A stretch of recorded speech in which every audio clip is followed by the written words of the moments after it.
worked on our SOMS project, which was our big statewide offender system for corrections that centralized a bunch of little databases into one. And what happened was, it's kind of like being the carpenter that builds a house that you find out you have to live in. So I worked on the IT side, strategizing and coming up with a vision for big data in our department. And along the way, I was asked to go act as the deputy director over the Office of Research, which turns out to be a big consumer and user of the data. So I literally had to live in the house that I helped build, which is kind of ironic in lots of ways. So to kick things off, Tim Dexter from Oracle is going to give you an overview, a little bit about kind of what's happening in government, what's happening in the industry today, which I think sets a real good perspective. I'll get into kind of our path at Department of Corrections, some of the things that we've done, why we did it, and get into too some of the benefits that we didn't really even anticipate of jumping into the big data lake. So, and then along the way, we're going to give you actually a demonstration, a little bit of what our tools look like at corrections. I know a lot of people, you can talk about big data, you can read about it, but sometimes if you see it and really what the tools help you do, it speaks louder than, it speaks in greater volumes. And so Abdul Shaik is going to do that. He's also one of my colleagues at the Department of Corrections. So without further ado, I'm going to turn it over to Tim Dexter. Thank you, Wayne. Good morning, everyone. Our standard statement we have to make before we speak. Move on. So what I really wanted to do was sort of give you a little bit of an overview and a couple of case studies, brief case studies of what we at Oracle have been doing with government departments. So not just within California, but across the country and of course up at the federal level as well. Before we start, are you all happy with my fantastic American accent? You can all, do I need to speak more slowly? Anyway. Sorry, I sometimes have people staring at me and it's either, I either look strange or I speak funny, but anyway. So I'm going to cover some use cases, give you a flavor of what we do, what we've done with Oracle with various organizations, and then hand it back over to Wayne. Next slide, please.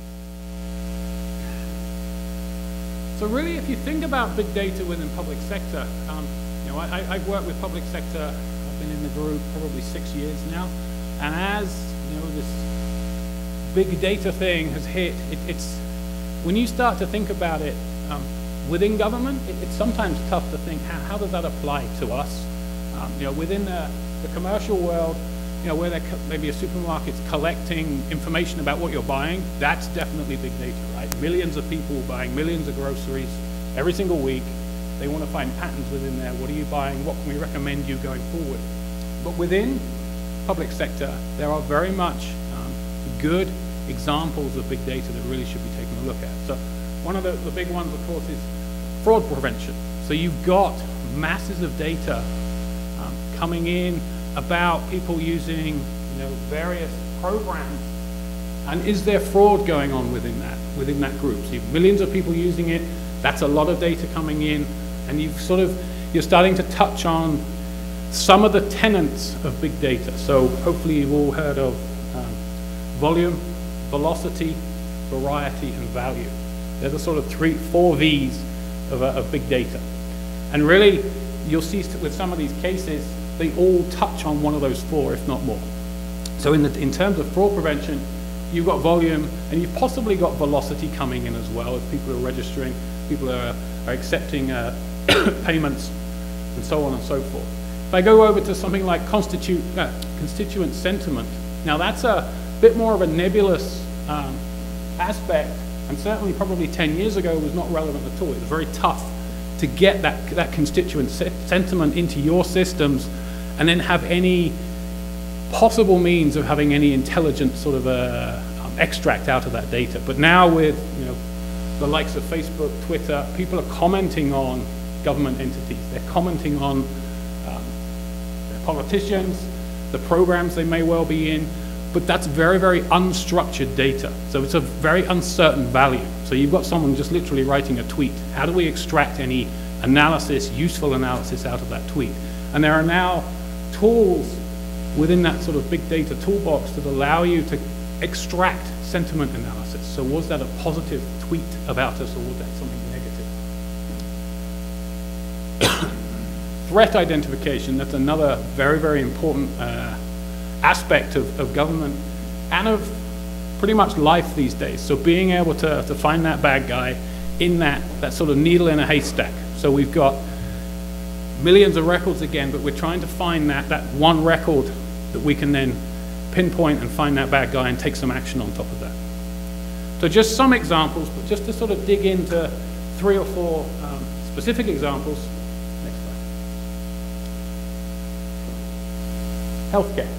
If you want to click again. Oh, sorry, come back one. So we did a lot of work with National Cancer Institute. So they had a program where they wanted to look at genes and then human genome and then try and cross-reference those genes that were thought to be contributing to the causes of certain cancers. And the way they wanted to sort of analyze that was to look into publications.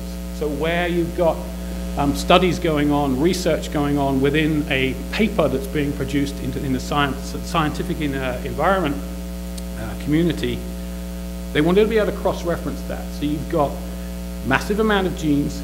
They took a pool of, I think they simulated 900 million patients. So they simulated those patients, they've got the gene pool, they've got the cancers they want to look at. Now they want to reach out into those sort of document abstracts and be able to do some cross-correlation between those 4 aspects. Using regular tools, they failed miserably. So weeks and weeks of analysis, nothing really coming out the other end. So again, I think they actually came to us. I wasn't involved with this particular project, but applying sort of big data, a big data approach where we sort of broke down those millions and millions of records and pushed that out to multiple worker nodes, if you will, to go and do the analysis on that data and then bring it back. We're now down to a couple of days, and they're actually getting useful analysis coming out the other side of that. Move on. US Army. So here, so US Army, huge organization, really had some difficult issues sort of measuring the quality of their systems and their training programs, and then having a handle on where were all of the resources across the multiple theaters across the world. So we've got hundreds of systems storing millions of records of data, but they really had no way of being able to reach across all of those sources and start to report in a consolidated fashion. Now you typically think, well, let's go down the path of a warehouse, but if you think we've got hundreds of data sources, those of you who've tried a data warehouse project know that's going to take an awful long time. That's if it's successful at the end, right? So again, big data tools really allowed them to sort of sit a tool set across all of those data sources and bring those disparate data sources together to allow their users to start to do some analysis on that data.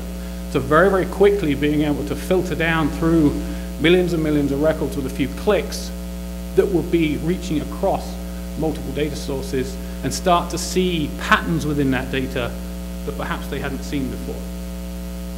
Next slide.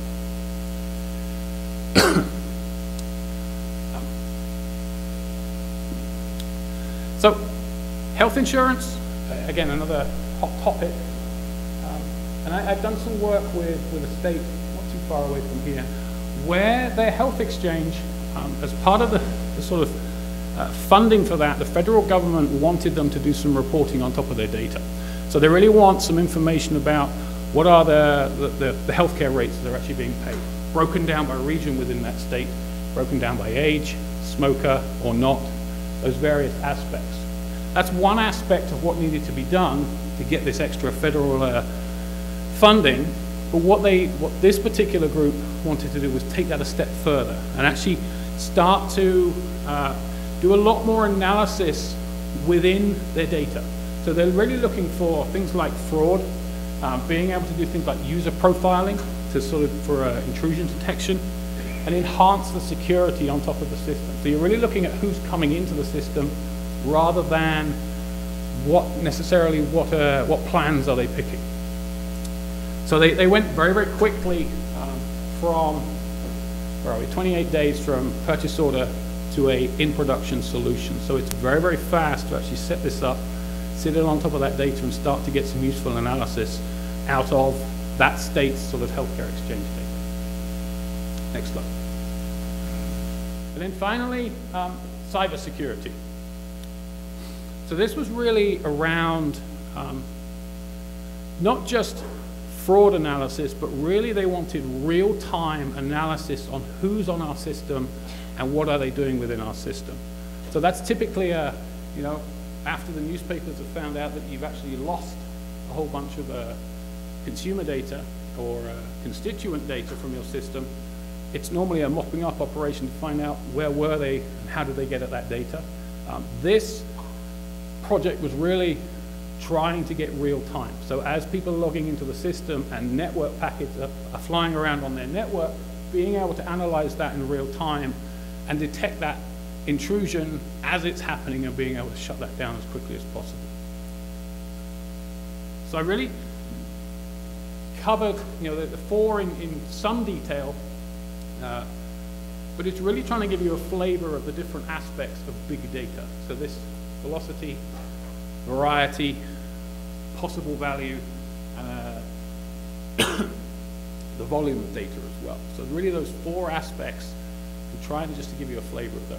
So I'd now like to hand it over to Wayne, who's going to talk a little bit more detail about what they've been doing at CDCR. Thanks, Tim. So just for a quick time check, we have about a half hour left. We have a demo we're going to get through. We'll probably have 5 or 6 minutes for questions at the end. I'm going to stick around if for some reason the Q&A period goes fast. If you have questions afterwards, please, I'll be right over here. So I'll be happy to answer any questions that you have. Go ahead, Abdul. So for the Department of Corrections, our road through big data came at a time where the department was going through huge changes. One of them you've all probably heard about had to do with realignment. So what that did was it really began to change the demographics of who we housed in our institutions. Along with that came, it was a part of it, the second bullet there, the 3-judge panel overseeing our need to get to a certain level of our design capacity. I'm sure everyone's read about that.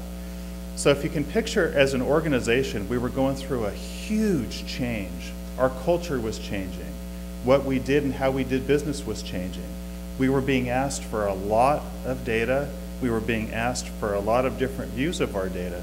Because in the end, if you think about the corrections industry as a whole, think about it as we have a clientele. Did they have a choice in coming or going? Not really, no. But we do have a clientele that stays within our institutions. We have a clientele that's outside on parole. With these changes brought a whole nother clientele that was now going to go to the counties and be under their supervision. So our business was changing. We never had that to deal with before. These two things were huge drivers in corrections going towards our big data path. We had legacy systems that we had used for 30 plus years, mainframe systems. We had multiple data sources that we had to get data from. We had one tool in the department that could do it. So it was our ability to use what they refer to now as big data was very limited. So combining our disparate data systems with also some of the, and I'm sure if you work in state government, you come across the access databases that work on somebody's PC that's under their desk, that you start to ask those IT questions like, you back that up, right? And it's just, it really starts to make you nervous because it's data that you're depending on to produce reports, to make management decisions, to make key policy decisions in the department. So we had some of that. Large volumes of data is one of those terms I'm careful to use because it's relative, right? If I was to say large volume to Tim at Oracle, he would probably talk in terms of terabytes because Oracle has the capability to handle that. If I was to talk to the federal government, FBI, they have a capability to handle large amounts of data. Within the Department of Corrections, for us, 25, 26 gigs was big data. and it was because of what we had to handle it with. So to us, that was big data. Now, when you think about it, 25 gigs I can fit on probably one flash drive or maybe two. But to us, to be able to gather that data and process that data was a big deal. One of the other things that if I was to give this presentation 2 years ago, I would have left that last bullet completely off the slide deck, because I'm not a big fan of governance. And the unique path that I've taken, like I explained to you when I first opened, having to live in my own house, has made me really respect the need for data governance. Because I'll tell you what, once you start investing in these big data tools, and what I refer to those as is when you start looking at your back-end databases and potentially using engineered systems as databases, when you start looking at high-speed analytic tools, when you start looking at data discovery tools, one of the first things that you still have to do is you still have to get in that room and decide, first of all, what sources of data are you going to pull? Number two, if there's specific data elements, which system is the system of record for that piece of data? You still have to have those discussions. And the third part is the business program folks that you're working with have to be very clear in what they want at the end and what data they're looking for. If you don't have those three things, I don't care what tool you use, I don't care how fast it is, you're going to end up with garbage. And that's just one of those time-honored IT principles that there's no way to get around. So that last bullet, data governance, now to be completely upfront with everybody, corrections, we didn't have any data governance. And the reason for it was we had systems that worked for particular customers. Our institution folks had their own system. Our parole folks had their own system. Our program folks had their own databases. What we did in the middle of all this was we moved to an enterprise system. So guess what that started to do? That started to bring these systems together. And so instead of everyone living in their own zip code, they all had to live in the same zip code. And we're still rolling SOMs out and we're still adding more people to our zip codes. But what we're having to work through is when you get a simple data element in like eye color, hair color, who owns that particular data element? 2 years ago, I'll never forget, we had some of our institution folks and some of our parole folks in the same room. I asked the question, who owns the eye color? It was a 25-minute discussion that we never resolved, because the parole agents say they know better because they see them on the outside, and we were the last ones that seen them, and the institution folks are saying, we just saw them, we just admitted them. We still don't have a resolution to that, believe it or not. It's one of those things that sounds so simple, but it's a great illustration of if you're not clear on who owns the data element and what system of record it comes from, any big data tool that you use, you're going to struggle with. So on our business side, in our administration, we also have an EAP solution that we've been bringing up, which is the Business Information System. It's important because one of the things we want to get to as the Department of Corrections is we want to be able to take our offender parolee data and in an automated fashion bring it together with our fiscal information so that we can really start looking at what it costs to house somebody. Now, we do that manually now. There's ways to do it, right? What we want to do is to be able to speed that up and to be able to put it in a setting where people can do some data discovery and some if-then scenarios so we can be a little more proactive around that.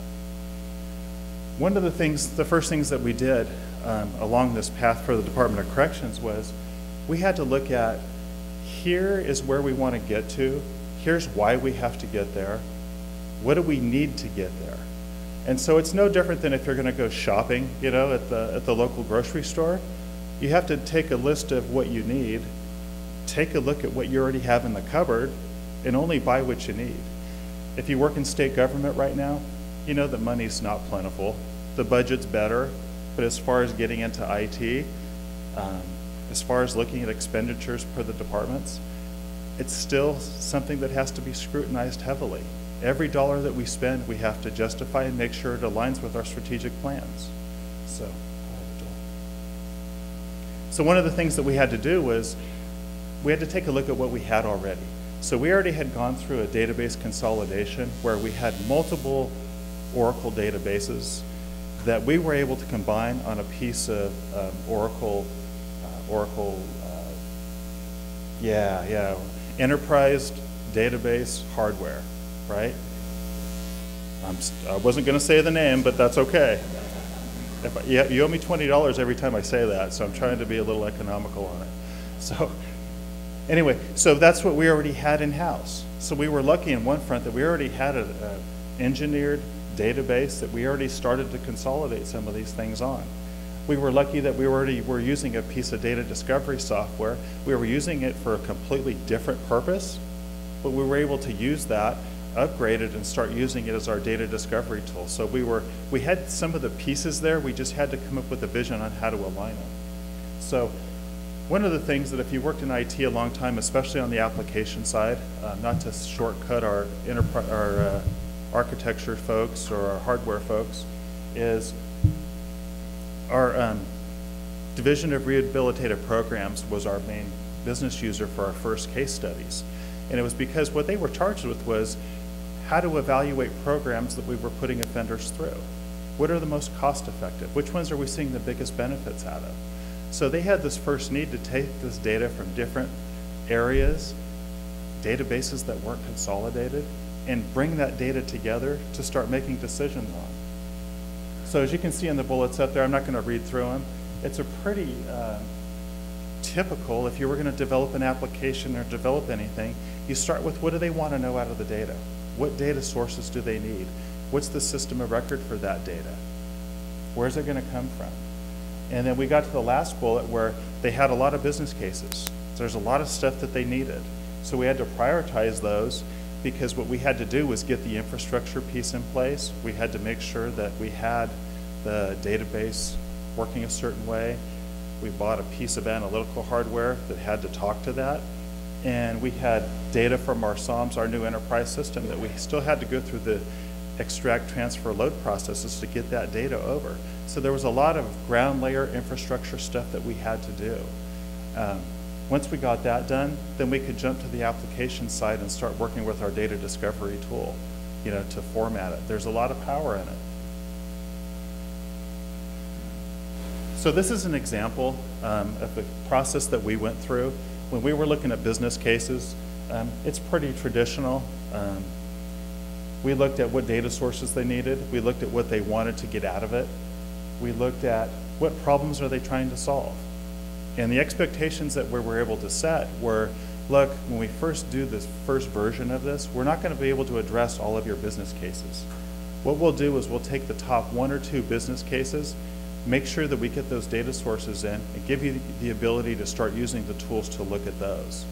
Now, along the way, come to find out, we had a lot of the data sources we were able to bring in initially. But I think every department is different, right? So this is one of those where I'm not going to tell you this is all science. This is part science and part art. It's no different than project management. It's no different than application management. There's a feel to this. You have to know your organization.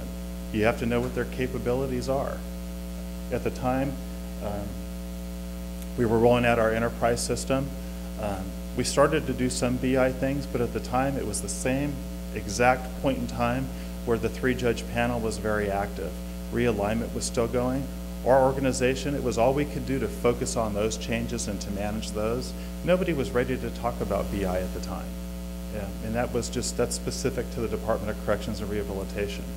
Now the departments that you guys may work in, the businesses you may work in, they all have their own culture and they all have their own attention span. So you really have to be able to read that, and like any application, like any project, you have to have buy-in from your executive sponsors. If your executive sponsors don't see the benefits of big data and using some of the big data tools, you're not going to be successful, and that's just a fact. So this was for our Division of Rehabilitative Programs folks. This is what we went through. So on their part of it, they wanted to know how effective their programs were. And along the way, we started looking at the different business cases our other divisions might have and how they might be able to use data discovery tools. And what we found out is they all had their own pages of business cases where if you've ever been in the business of having to provide data or to run queries, you know that it's usually at least a 10-step process, right? You start with the first 3 and they kind of know what they want, and then they look at the first run and they go, nah, that's not what I'm after. Go back and do the X, Y, and Z. And you do X, Y, and Z, and you come back and they go, yeah, it's close, but I'm still looking at. What everybody found was if they had a data discovery tool, 80 to 90% of the requests that the Office of Research got would go away because they had some very basic information needs. Now, those other 10 to 20% were honestly pretty tough. They needed data from 5 or 6 different data sources, but that all of a sudden, now as the Deputy Director from Office of Research, that changes my business a little bit. Instead of focusing on providing a lot of basic requests, I'm able to focus on the complex requests. So that's the direction that we're going with our big data tools, and that's how we're going to use them. So some of the benefits that we see are, in the Department of Corrections specifically, we probably spend 80 to 90% of our time gathering the data, trying to put it in a format, and then giving it to our program analysts to look at. And typically, like if you work in state government, if it's because of a legislative request, a governor's office request, Department of Finance request, and these days for us, some county requests, you have a limited amount of time to work the requests, right? You don't have forever. So what we came to the realization was, would you rather spend 80 to 90% of your time just getting the data, tying the data sources together and producing something? Or would you rather be able to get that data quicker and spend that 80% of the time actually analyzing the data and coming up with some quality options? I think we've gotten so in the habit, especially at corrections, of utilizing that 20% and just coming up with the best we can within that time period. We got really good at it. But the prospect for our business folks of having that additional time to really come up with quality options to provide to executive management was something that really appealed to them. For us, the different data sources was a big deal just because it was so tough to do. Like I had mentioned, getting data from the Access database under somebody's desk, getting it on a flash drive that was, of course, encrypted for the security folks in the house, absolutely encrypted. It was really challenging because unless you had really good contacts at that institution to walk over to the PC where it was hard to get it timely. Even the databases that we had access to in our data center, to get that data over to the tool that we had in the Office of Research to actually bring the data together was not a fast thing to do. So out of that 80% of the time, you figure if 30% of that time was just to get the data together in the right place, and it cut down on the time we had to run the query, guess how much time that person that's analyzing the data on the program or business side, how much time they really ended up with on the back end to do any kind of really qualitative analysis. So along the way, what happened was, this is one of the unintended things that happened with our move towards these big data tools, was that we started to realize that, wow, if we had some data governance in place, our jobs would be a whole lot easier. Being able to identify the data owners, being able to identify who uses the data, who consumes it, identify who's responsible for data quality, things along those lines would have made a lot of our projects a lot easier. But it wasn't until we got to the place where we got our tools in place and we could start looking at some of our data that we really identified where some of the quality issues were. So it's really a chicken or egg thing. You can say that, well, we really don't want to start any type of big data efforts until we have our data governance in place, until we have everything well defined. The truth of the matter is you need those big data tools to know what you don't know. For those of you guys in the audience that wear glasses or wear contacts or something like that, you probably remember the first time you went to your eye doctor and he put in front of you letters, and then he started playing with the lenses, and you kind of see him, and then once he put the optics in front of you, it was really clear. It's the best example that I can think of how it happened for us at corrections. We didn't know what we didn't know until we started to look at, wow, we have this new enterprise system that is really slick, but this data element says this guy is one of these kinds, and wow, this over here is supposed to say something that's close, but it doesn't. It wasn't until we got our data discovery tools up that we were able to finally start looking at some of that. So that's one of those unintended things that we were benefiting from in our area of data quality. we went through a lot of change. We not only went through policy changes, we were implementing a huge system, and at the same time we were able to get this up and going. And I'm here to tell you that your organizations, if they're in the right place for it, will be much better off if you're able to really look at this data and really refine it and work on the data quality piece, looking at corresponding data sources and data elements that you weren't able to before. So this is just a quick recap of kind of what I've talked about is, take a look at your organizational culture, make sure you have some roles defined in it. Who owns data in your organizations? Who's responsible for spearheading? Do you have people that are architects? Do you have people that are the visionaries in your organization? What kind of infrastructure do you have in place? Do you already have some of the pieces for big data? If you already have some of the pieces in place, it makes your effort a lot easier. What data sources are you going to pull from? Are there data sources that maybe you have an enterprise system on your horizon? Maybe right now you'll be pulling from legacy data. Does it make sense to do that before you do your enterprise system? There's no right or wrong answer to that. It just depends on the organization.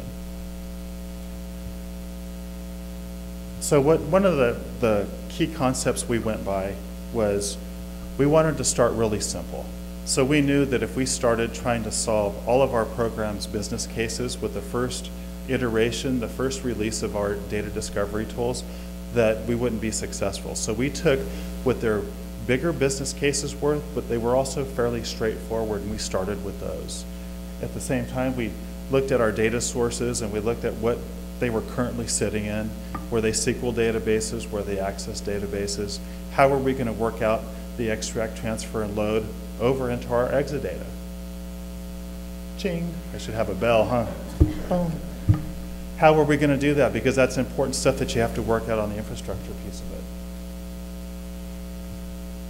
So for CDCR, our next steps are, we're in the middle of establishing our data governance processes. What we've done up to this point has been pretty ad hoc. And in that, I mean, we discover that there's some issues with data. We know who owns it. We find out who does. We go to them. What we're working together is putting together that body that's going to be in place to sustain that and not make it such an ad hoc deal. With state government, like we all know, people come and go. Some stay for 2 months, 2 years, 20 years, 25 years, but at some point in time, they like to retire.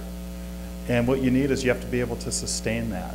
And I don't care what tools you have, I don't care what system you use, I don't care what applications there are. It doesn't matter. If you have a governance process in place that continues to identify who owns the data, who's responsible for the quality of the data, and what the authorized uses of the data are from a security standpoint, it's going to forever live in that organization. The other thing we're going to do is, the way that we look at our data discovery tools, we look at it as a step towards coming up with a better BI environment. So if there's something that people are commonly looking at, if there's certain things that they continue to need to drill into, we want to take that and build that in our BI environment so it's something that's always there that people can drill into, and we can make it available to more of the folks internally and potentially externally to the department.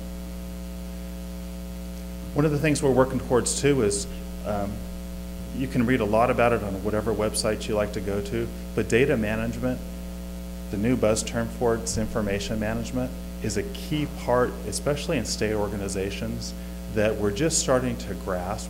Having that central owner of data in your organization is key to any big data, small data, media. I don't care what effort you're going to undertake around data, you have to have the governance process in place, and you have to have an organization that's willing to own the data. So without further ado, I'm going to turn it over to Abdul, who's going to give you a quick demonstration of what our big data tools look like at the Department of Corrections, and then we'll have a few minutes at the end to answer some of your questions that you might have. If we run out of time, which we were going to come really close, I'll be right out here afterwards. Please come up and answer any questions, and Tim will be available as well.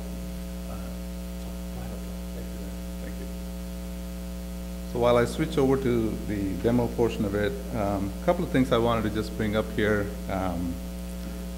One big accomplishment, we actually we're able to achieve as part of this is really lay the foundation for the big data vision we have. With, like Wayne just mentioned, bringing different disparate source systems into one platform using engineered systems from Oracle like Exalytics Kaching and Exadata and Golden Gate and Endeca. So these are the 4 different products we used in our part of the systems we have implemented here. And the second thing I wanted to bring up here is, obviously, Wayne mentioned this a little earlier too, is that our business partners, our support from our business partners. I see 4 faces up here, Robert Downs, Dominic Aguilar there, Yang Lee, and Jeff Hammond from our Division of Rehabilitation Programs. Without their support, we could not have done this. So thank you. So let me switch over to, okay.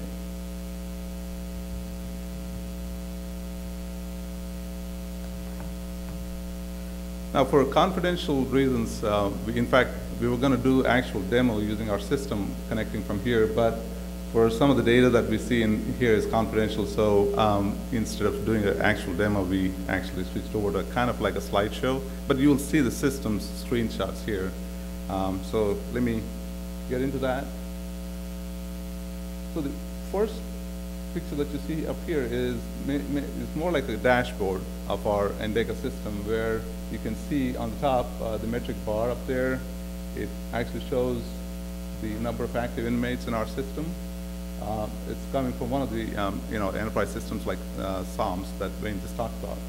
And of course, on the left-hand side, you can see the actual programs, that Division of Rehabilitation Programs. They manage these different educational programs. So you can see that pie chart up here, and right below in here you can see these programs registration, or the inmates that are enrolled into these different programs by the institutions. As you can see, there's all the institutions at the bottom here, number of prisons that we have. So that's our first dashboard kind of environment. It will give you an idea, a snapshot of what's happening with the educational programs. Now this particular screen here, it just talks about the Compass. We have one of the systems. So let me step back a little bit here. In terms of the data integration we did, the number of different source systems we brought into our environment, into this data discovery, information discovery environment is on the left. You can see these are all the different systems, that we source systems we brought in data from. And SOMS, like we talked about here, Compass, these are different systems, EdCats, ICATs, these are the systems we have. We were able to consolidate the data from all the source systems into one platform. And so here on the right-hand side, you can see the assessments of the Compass system. So this is basically talking about the inmates that have need for different educational programs. So for example, here you can see the anger management, criminal thinking. These are the different programs that, particular, these rows up here are actually talking about the different active inmates that we have in our system. So this particular inmate on first row, you see this person has a need for substance abuse program. And if you scroll over to the right, you can see this person is enrolled currently in anger management and family reunification program. So that kind of gives you an idea. This person has a need for this particular program, and he or she is enrolled in these programs here. So that gives them an idea of whether to look at this information and understand if they have to change some of their policies or make some decisions around data or the business process.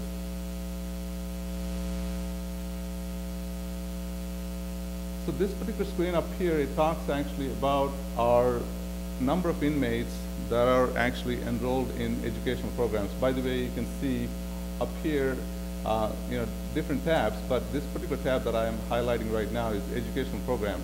So there are a list of about 60,000 inmates out of the 134,000 that are enrolled in this particular educational program.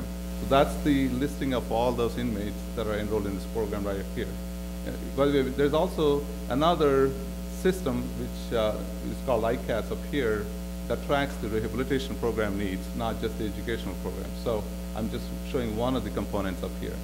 And then, of course, the first tab up here is the listing of all the inmates, which is our system of record, SOMS, that has the listing of all the active inmates. that if you flip over to this tab, you will be able to see that information. Now at the bottom here, you can actually see the program information where it'll give you an idea of each and every institution. This is ASP stands for Avenal State Prison. This particular prison, how many, what's our budgeted capacity of this particular educational program? And then of course, what's our field capacity? So obviously in this particular case, the field capacity is less than the budgeted capacity, meaning, there could be a few instructors, that probably are on vacation or they're sick or something, they're not available, so the field capacity is less than the budgeted capacity. And then of course the actual enrollment in the class. And you can actually kind of see whether there's over-enrollment or underfilling of these classes. So that gives our business partners an idea of the information at each and every institution level.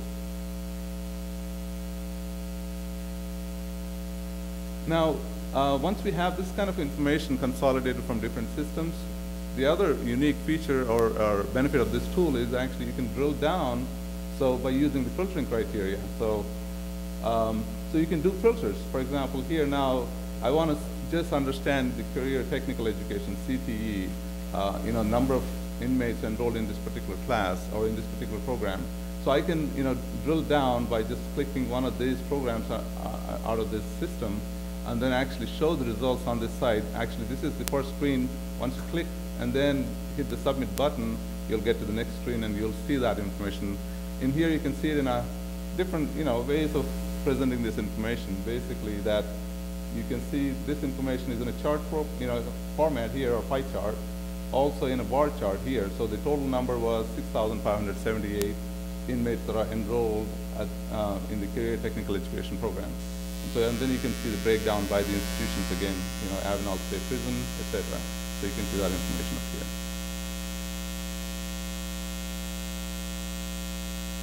I just wanted to show you a couple of ways of actually filtering and showing whether it's in charts or bars, or actually in this screen you see this same information in a tabular format. So you can see that in a tabular format here. So that's the same information but in a different format. Another filter where you can actually filter it down by institution. So I want to know the inmates enrolled in a particular institution. So we picked our first institution, ASP, in here, and you see there are about roughly 3,070 or so inmates enrolled in a particular program. So if I move down to the next screen, you can see that information, again, a similar information by the institution level, both in the pie format and the bar chart format. And then lastly, similar information in a tabular format. So this is how we are using this information, and like Wayne talked about data quality, some of this information, when they see this, it highlights some of the data quality issues and business process issues, and so they're able to address some of those, issues as part of this, by using this tool. So that's another benefit out of this information discovery tool we have. So that's my demo. Thank you.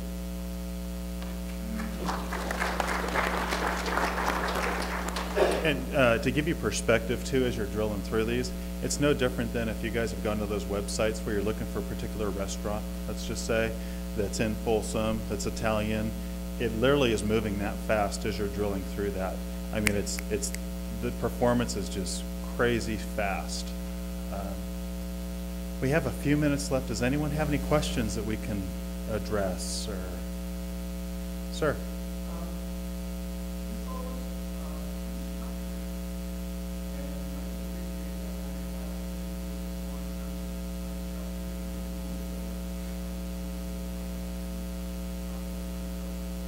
Sure.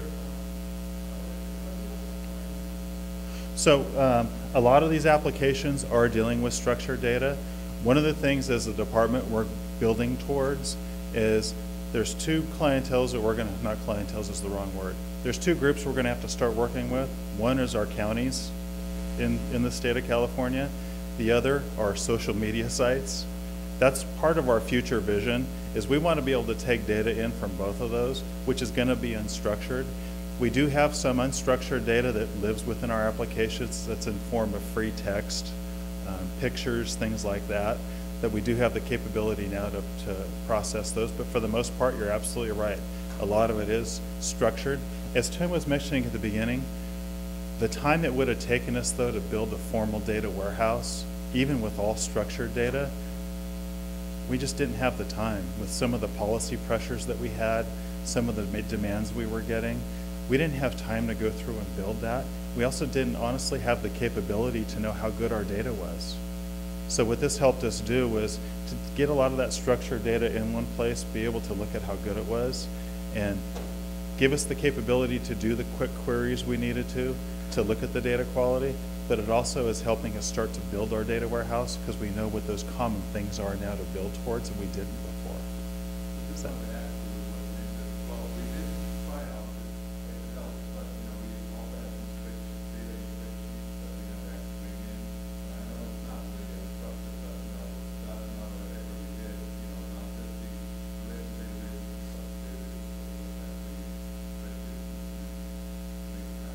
Yeah, that's what came from the desktops under people's desks on the thumb drives. That was that part of it. Sir?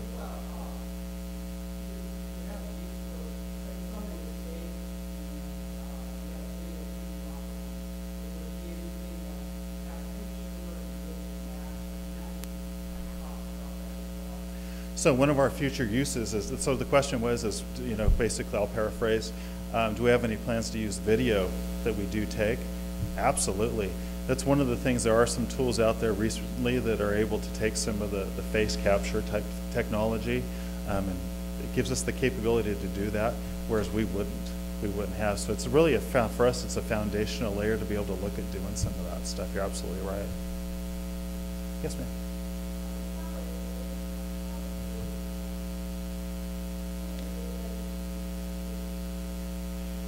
So the question was, without a data warehouse, how are we pulling the data with ETL tools? Close? So what we had to do was, with some of our databases, our big enterprise database, we actually had a copy of it that we were using with an ad hoc tool already. So we're pulling from that part of it. For the other databases that were mostly SQL type databases, we had to build a staging environment because they didn't have the capability. They didn't have a copy of their data someplace. And we didn't want to pull directly from the production system. We didn't want to do anything to compromise any performance in those particular applications. So we built a staging area for that data to come into before we moved it into our Exadata, into our Exadata hardware. That's how we handled that.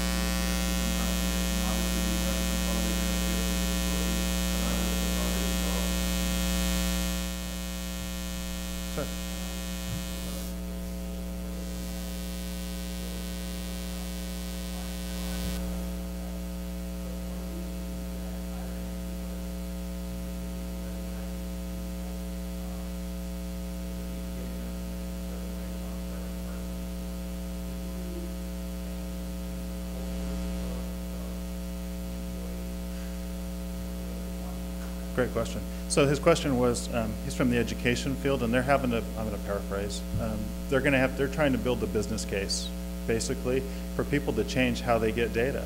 Because they're used to getting the report from Joe or Sandy down the hall, and they know that if they just walk down there, that's how they're going to get that. So we did within our organization, we ran into a lot of similar things. I can get that now. It's in paper form, but I'm good with that. We did a prototype. And we worked with our partners to come in, and we actually built a prototype using these 5 or 6 different data sources. And I do know, I'm going to go out on a limb, a huge limb, but in the vendor community, if you approach them with that idea, I think they'll be open to helping you. It's an idea. You need to build that initial prototype. You need to build that initial effort to be able to show them something on the screen. Because otherwise it's really hard to visualize how it's going to work for you, as it was us. Until we built the prototype, we did not have a clue as to what these tools would do for us. It wasn't until we started to build them and started to use them that we went, wow, this is pretty useful stuff. What you can do in the education field, sometimes if you look at other education partners you may have, maybe that have done it, even other state government or local government maybe that has started to. Even if you show your business folks something from a different line of business, it's amazing how they can relate to it. So, I got the sign that we're out of time. I'm going to be out here if you guys have any additional questions. Thank you very much for attending. Much appreciated.